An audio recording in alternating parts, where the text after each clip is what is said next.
There is no dignity. There she is. That is exactly the point I'm addressing. I'm not saying you or I or she or anyone treats. I'm saying the dignity of labor does not exist. We have not put governance in place. And even governance the community, because we have issues with Muslims, no offense meant to anybody, but still there is a strong issue with Muslim karigars. And they are excellent in their job, whether it's embroidery, clothes, because I've done it. But we have a lot of issues even giving work to the Muslims. So that we have to come out of all basically that. stitching part is done by Hindus and the embroideries are all done by Muslims. Let's not get into casteism. No, it's an industry where they're dependent on each other. Yeah. They are dependent on each other, and then we realized the need of, anyways, talking about my brand, so we had to shift our production to Sri Lanka. Because as you said, we had to wind up the operation, though I was supplying to Kimaya, Azar, Amara, all top stores, having my own retail outlets, and my drive was just to sustain our rich Indian heritage and maybe to make it more marketable, more wearable, more feasible to Indian women themselves. Forget about the international market. I had an outlet, a basic first flagship store that was just a part of 7-star hotel. And then we could see a lot of foreign people, they love our Indian rich textile, they love our rich embroideries, mirror work, and but somehow it's not wearable to them, because what we wear to them, the fashion is something else. But we need designers to produce them. Yeah, but again, Indian structures, when you look at Indian structures, I would say they are the purest structures in the world. They don't fall into size 4, size 6, size 8, size 6. That's why we were selling online. We were selling to Western. It's 2000. They were all there. Yeah, but it's short and stout, and but still, then how do you retail as an industry, the way you're talking, with this 3D stocking? You have retail a very organized way. High-end couture brands are not good. Maybe if you find out the reason. Forget about the Indian. There are 33 stores with Ritu Kumar, 102 stores of Ritu Kumar, I wouldn't say so. Satya Paul, 42. Or traditional Indian. We are talking about Traditional Indian. We're talking about label has nothing to do with traditional Indian. I think you know. It's all ethnic wear. They are mainly into Indian. Label is not ethnic. They keep the culture. Their collection, I would say. I'm talking about designers who are working more into open it to us. Yeah, I think let's have them. Designer bashing is not what we've come here for. So let's get there. If there is any question. I love what you said about slow quality. Yeah. I'll give you a completely left field scenario. I work on leadership, development, and I see leadership as art, not as produce. And so by seeing leadership as art, you actually produce something that has got so much quality, where you have less turnover of staff, less stress on marriage, less all what you said about producing luxury people. You'll end up producing all sorts of resources, rather than turning people. Or I work in the high-rise industry. I know nothing about buildings. That's why it's great that I'm not. But I know nothing about fashion. So you can't tell me anything, because I know nothing about it. You can't actually create it. I know nothing about it. So I know nothing about construction, and yet I mentor 7 construction managers of 700 employees, because I don't get confused with the building. I see what they're doing to the people. And so I just love what you're saying about slow.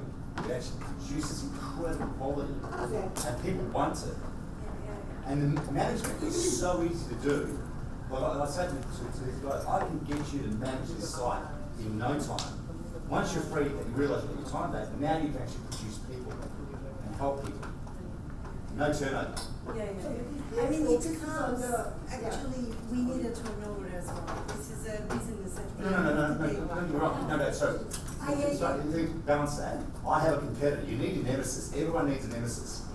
The competitor is one of the site managers that refuses to come near me. He builds a $100 million building, turns over 1,000 staff, 1,000 staff to build that one building. So I need my nemesis. And I say, I know nothing about the building, but I will train these people to build the same building with 300 staff. All of a sudden, same quality, but you burn people here, and these people stay, which means you can produce 100 million. That's what I mean. You need turnover, but quality turnover. Exactly. So you don't need to go to another city. No. Exactly. But I do, your that cultural experience Exactly. is beautiful. And that's what it was. You have a strong base. Yeah. When you start like this with a very strong foundation.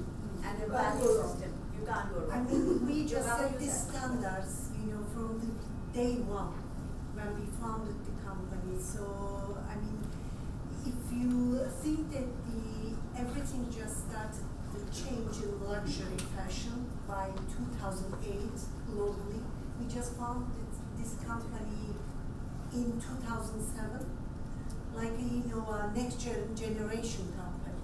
So those values still, we have been trying to keep, even though in this, economy. But those values have been in you for years. Yeah. You finally had the guts to say, I'm doing it, I don't care. Which is what I like about you. Yeah. That's what I'm saying. You're not listening to the market, you're creating the market. Yeah. Rule It's not even breaker. about greed. Rule You breaker. can even grow, Yeah. and it's not about greed here. You're focusing on other things too, so that's good. You're focusing on a lot of other things and you're promoting so many women around. I think that's great. That's the core of fashion to me. To have the value systems, which is exactly what I saw the industry in Dubai, Pakistan, to people like you did. I can lay a bet you must have never squeezed your workers like the workers on our late I rockets. gave up after 10 years because there was too much pressure. And I just couldn't handle it. And there was no support from my husband.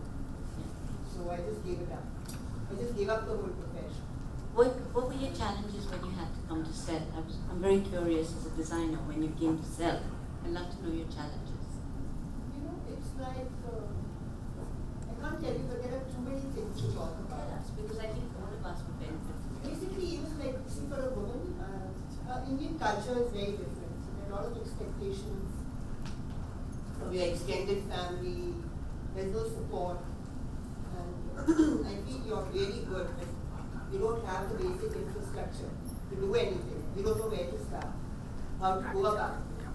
And there's a lot of pressure, like, there's deadlines, how it is. And you're working for people where I had film stars and production, where they wanted their clothes on time because they had to go for a shoot. And I just couldn't handle all that pressure. And there was no support. You're good at something, but you can't do it. So I gave that up. I started furniture. I did home accessories. I had a factory, I had machines. I did everything. I had exhibitions. I did extremely well in the exhibition. I had an income tax raid because they saw that I had very good sales and all. But I just couldn't handle the whole thing. I just eventually gave up that too after 5 years. But really the labor was very difficult. It's a different ballgame when you're abroad. Compared to India, there are a whole lot of problems. That's The women don't get that support from the men. It's very, very difficult. For us to So start I would say something you in got to handle a lot of issues of labor also. As you correctly organized, I will say, I've got a factory in Sri Lanka and it's all women workforce there. Have you ever found out how they're being paid? I just finished Sri Lanka and come back.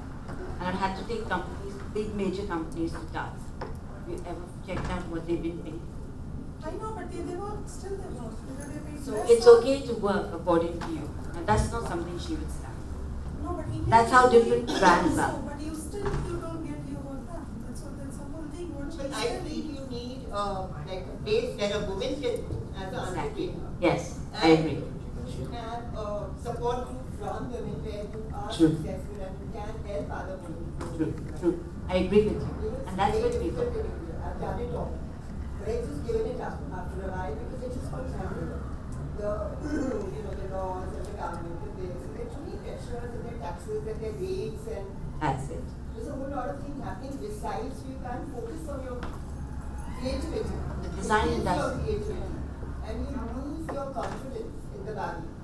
The design industry is one of the That's most what- rated There industries. are a lot of other issues to be dealt for a woman. Yeah, I agree. Especially in India because of the Especially when extended you can family produce and the difficult to husband say, and the children. So that- to retail it, and when you retail it, then produce production creativity is very difficult. Yeah. So I'm We need a very systemized, thing that somebody should help us and support us to move forward. That's If I had offers to go to the international market, where people people liked my clothes, but I couldn't do it. Why not? I didn't know how to go about it. Because we help you. Why not? Why not? Exactly why we came into production. We took the designers overseas. We spent time, we spent the energies, we gave them a fair level. Yeah, you need people like this to help us. It's very difficult Because- for a single woman to go and I agree completely with you. I can see all the challenges and I agree with you completely there. And that's why we need more like us. More NGOs, more people who get into there and say, okay, you know what, let's give a fair playing field. Then we'll see. And yes, there have to be labor laws, and I'm sure that nobody minds that. Most importantly, we have to keep the structures for it. Without structures, if we are willing to give, we will never be able to produce. Because Sri Lanka also had the challenge, only they addressed it in time. Their own designers couldn't produce in their own markets. So when you are able to give the local designers, if you had a great production unit and you had access to finance, would you or would you not produce? If you had a body that supported if you, it was more organized and if I had the support. there it is. Would you ever go to Sri Lanka if you had a great factory of your own here? Yeah, I've been running it successfully from last 5 years, and then I had maybe probably I was unfortunate one to have No. really good labor here, and I had to wind it up. Yeah, but I'm saying if you had a great production unit you could go to, would you ever go to another country? Yeah, probably Bangladesh I've heard about. I think maybe some other. My question is, if you had a good labor structure here, if you had a good factory, because we're producing for Marks and Spencer in the world, would you go elsewhere if you No. had your own? Of course. I would still like to revive our art, our culture, our heritage. Definitely, if you're passionate about something, you would always do it. You don't want to give it up. That's what I'm See, even saying. your passion, like you are passionate about it. Going back, even in Australia, legislation does not protect workers. Legislation does not protect our workers. I take on all sorts of different hats. So even with the construction company, which I know nothing about, but I threw myself in there to see if it works in the industry I know nothing about. It's about creating social consciousness in the construction company. Yes. And all of a sudden, when they see me coming, they check to see if the wall's straight. You know, I don't know anything about the wall, but their conscience knows whether they've done the wall straight, whether that counts or not. Because I question them about everything. And I'm not even interested in the wall. I'm interested in whether they've got ethic. Exactly. And that's what I did. If you create ethic, you don't need legislation. You create more legislation, the bullying gets deeper and Exactly. deeper. True, and deeper. exactly. Exactly. You're very right. But the Australian industry is something else. They have IMG on their back, and you can see local brands coming out. You see great brands because Mayor will give them 7 out the. of 10 of our apprentices in the trade are on drugs.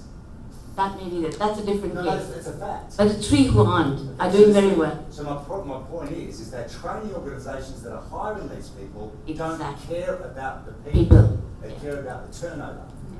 But if you care about the people, and I'm very competitive, Yeah. very competitive. Yeah. So to me, I like to actually take businesses. I like to actually destroy unethical businesses. The only way you can do that is by creating ethical businesses. Yeah. You take them. Yeah, it will end up with the turnover as well. Yeah, absolutely.